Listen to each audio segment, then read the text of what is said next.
Laura, you say this sentence was not harsh enough.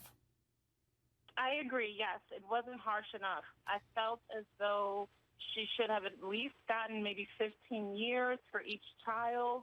And like you guys are saying, the planning is what really disturbed me.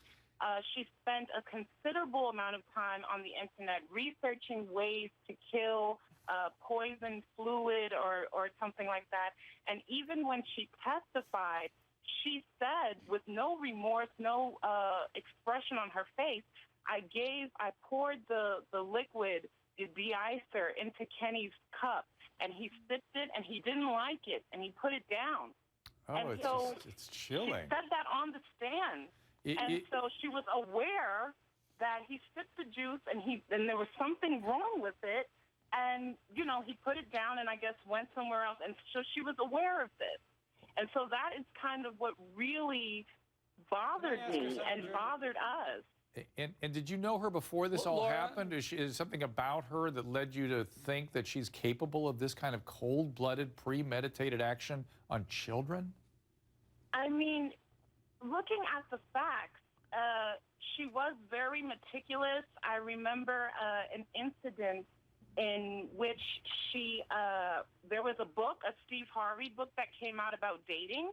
And so me and my boyfriend at the time, and Trevor, we were laughing at her because she had all these tabs, these Post-its in the book and underlining. And I looked at the book and I said, oh, why are you reading this? And she's like, yeah, I'm getting tips from it. So she was very meticulous, and she studied things a lot in great detail. Even when she was on the stand, she mentioned how meticulously she organized the bookshelves, you know, French on one side, alphabetical order for Kenny. Do you believe that the judge was duped, meaning completely misled by this woman, that mental illness didn't play a role and she's just evil? Or do you believe mental illness played a role, but the judge just should have given her more?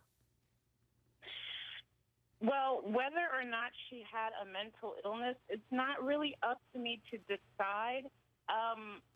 I do think he was duped, and I also do think he could have given her a stiffer sentence. I mean, it's debatable whether she had a mental illness because the forensic psychologist had a different diagnosis than the clinician.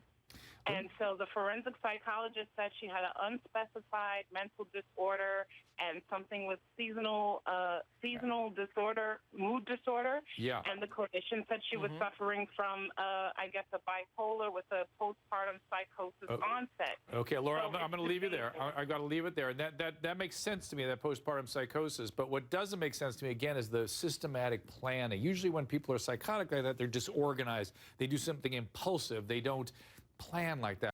The fact that she will be getting out at such a young age where she may still be able to have children is of concern to me, because this was a very serious crime that she committed, and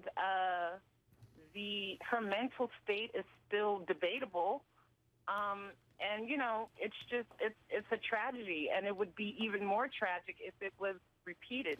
This woman said that she gassed herself after she drowned her kids. Did she leave a suicide note? Yes, she did. And this was the problem with the case that went to her intention, that she understood and appreciated what she was doing because she wrote sorry in the note.